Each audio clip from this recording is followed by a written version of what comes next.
Hello guys, welcome back to my new blog. તો આજે મેં રીકીના હેર કટિંગ કરાવી આવી છું.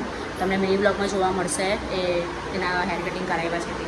હું આવી છું અત્યારે ઉપરના બેડરૂમમાં, જ્યાં મારો ભાઈ રહી છે ત્યાં હું આવી છું. એ રીકી રમે છે ફિશ ટેન્ક સાથે. જો એને ફિશ ટેન્કમાં રમવાની બહુ મજા આવે રીકીને. હું તમને બતાવું. જાય છે હું જોવે બતાવ.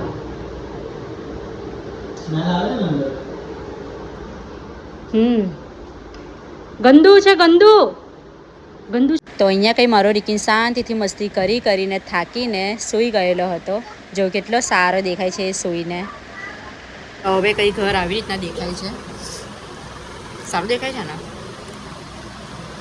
સાફ સફાઈ થયા બાદ.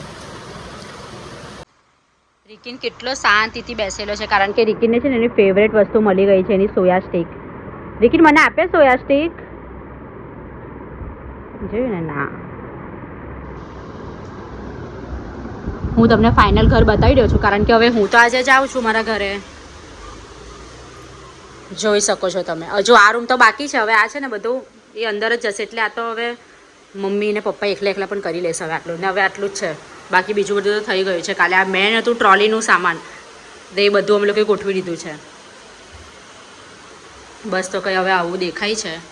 હવે આ રૂમ છે, આ રૂમને થોડો હવે સીધો કરી નાખશે એટલે આપણને હવે વ્યવસ્થિત દેખાશે. મતલબમાં ઉપરનું કામ જે હતું બધું, જે સામાન ચડાવવા મૂકો ને બધું થઈ ગયું છે.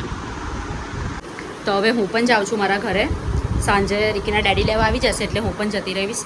તો કંઈ નહીં, તમને આ વિડીયો ગમ્યો હોય તો તમે લાઇક એન્ડ ચેનલને સબસ્ક્રાઈબ કરી દેજો અને સપોર્ટ કરતા રહેજો. બાય.